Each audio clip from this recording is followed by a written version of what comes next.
guys, it's Kim again, and welcome back. For this video, it'll be a showcase video again, slash discussing conversion work. Based off the title, it's going to be about my watchers in the water. I have two of them, as many of you know, and I'm going to more discuss and explain how I got to where I was with the sculpting, because a lot of people always ask me how I do my green stuff work, have I had any formal classes or like training, I guess, and truth be told, I have none. I would call myself an amateur sculptor because it was all self-taught through trial and error. So follow along as I show the models and in a way explain my journey through both of them. Guys, I'm going to first show what sculpting tools I used for this project, as many people have asked many questions about that. So for the tools, we have the silicone tipped tools. I know a lot of people swear by them, and I definitely love them. As y'all can see, they are heavily beaten and used from over 1 year of sculpting. My favorite tool has to be this little sharp one. I pretty much use it for everything. As long as you are patient, it can achieve most detail you guys want within sculpting. So these are just the silicone tipped ones. There are a few metal tools I use, and you can hear them. Here are my metal tools I use. A lot of people nowadays, due to the silicone tip ones, ignore the metal ones, but I swear by them, they're amazing. I probably use this one with this little weird thing at the end for most projects. As with the sharp edges, I'm able to get all the detail I want, and it just feels really good to have it in your hand. So these are the 6 sculpting tools I like to use. The other metal one that is quite awesome is this sharp little, needle. It works well for doing chainmail and pushing eyes into eye sockets. Yeah, probably I use this one more often than most people assume. So here are the sculpting tools I use. Onto the green stuff itself. I do not use GW green stuff, as I found the quality very unimpressive and honestly terrible. This is the green stuff I use, Needite, blue, and yellow. I probably get this for about 12 to 15 bucks on eBay.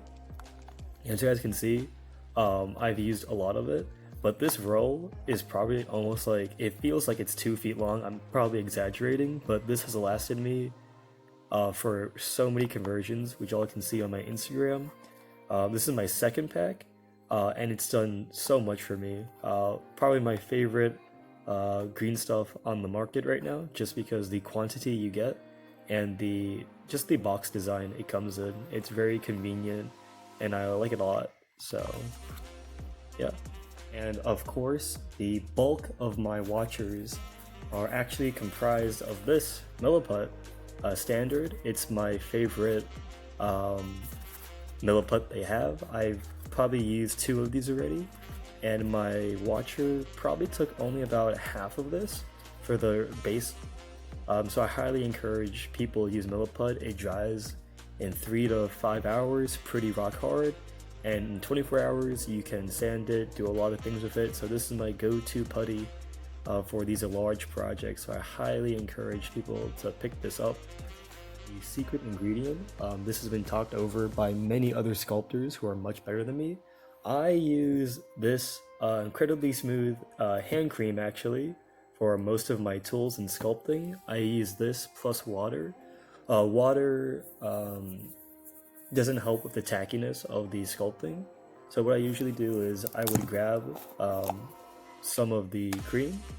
All I would do during my sculpting projects would be putting a small amount right here on my hand, and during my sculpting projects I would just grab a little bit off, dip my tool in, and then be working on the model. And then when I feel it drying up, I simply put more on the tool and get it nice and coated in the hand cream, and this helps a lot with getting the green stuff not to stick to the tools you use.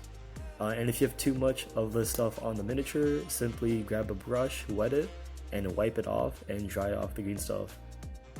On to the miniatures y'all been wanting to see. I'm first going to show the original Watcher in the Water model. As you guys can see, not my finest work. In fact, he looks more like an elephant in the water.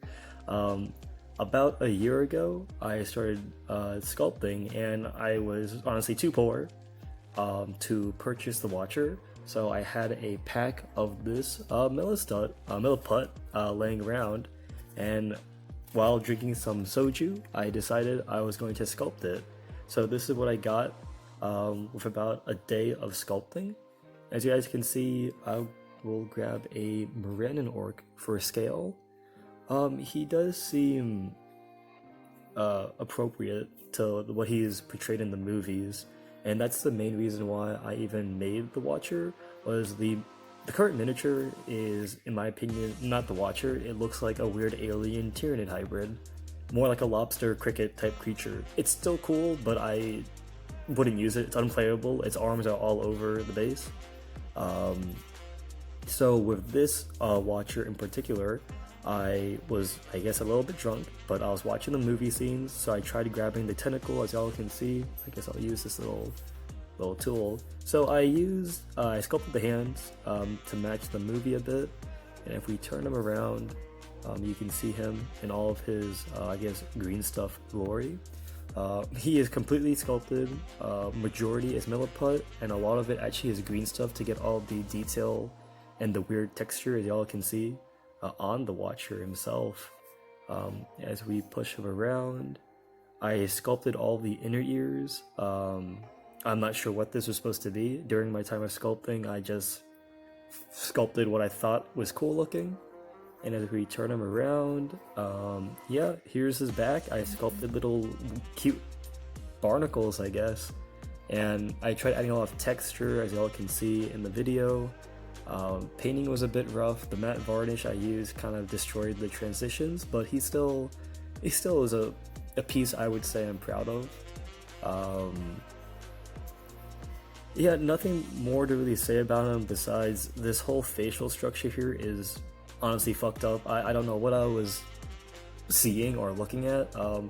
It's way too stiff and sharp. Everything about it is just way too sharp. If I were to grab him, you can see his eyes barely visible, and his teeth all weird. This whole proportion it's very blockish, and I don't know what I was thinking when I was sculpting him. I'm proud of the water I did, but again, nowadays it looks too flat. And honestly, this whole project came about me being very stingy and poor. Actually, this is not even real water effects. I use what is it called? A drywall plaster. I make sure it's all ripply looking, and I let it dry, and I just paint it like water, and I do a few coats of gloss varnish to get cheap water. So if y'all can't afford water effects, this is a cheap alternative. So I hope you guys enjoyed seeing this very sad looking Watcher in the water. So that was the first Watcher I did, and within a couple months I decided with my sculpting to make this bad boy. Now I am much more pleased with how this Watcher came. He is more Weta and Peter Jackson accurate in the films compared to our previous entry. So I guess we'll take a look at one of the biggest details is the smooth nature of the Watcher. Like in the movies, he's based off, according to Weta, in the behind the scenes, it's supposed to be an octopus, not some cricket creature.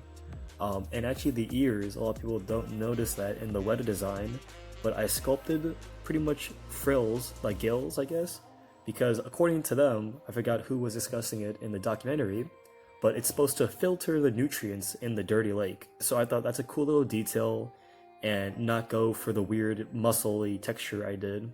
As you can see for this Watcher, I made the arms very large to represent how he was in the movie. I'm just quite pleased overall how he came out. The proudest piece would be this middle face structure. It's not that weird V tight weird looking, I guess, face I did for the first watcher. Y'all can see I did follow the movie much more with how the mouth is more like a weird, this angle shows it well, it's more of a U protruding out from under the skin, so I really tried to mimic that the skin folds back to showcase the gorgeous mouth in the movies. And of course the eyes are more noticeable, the whole face structure. And if we keep turning around, there's a detail that a lot of people miss when I sculpted him. He, in the Weta design, has like a real octopus, I guess, little ear gill thing. So both sides do have it, in fact. And just the whole model itself just seems more dynamic. Of course, I added a gloss varnish to the whole model to get the wet appearance. I don't know why for the first model I chose to ignore that, considering he just came out of water, so he should be very wet looking.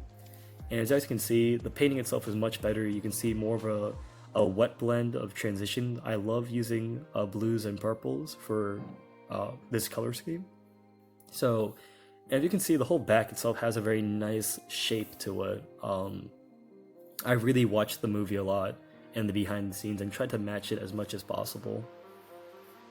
And at this angle you can see inside the tentacle itself I did sculpt these armored ridges.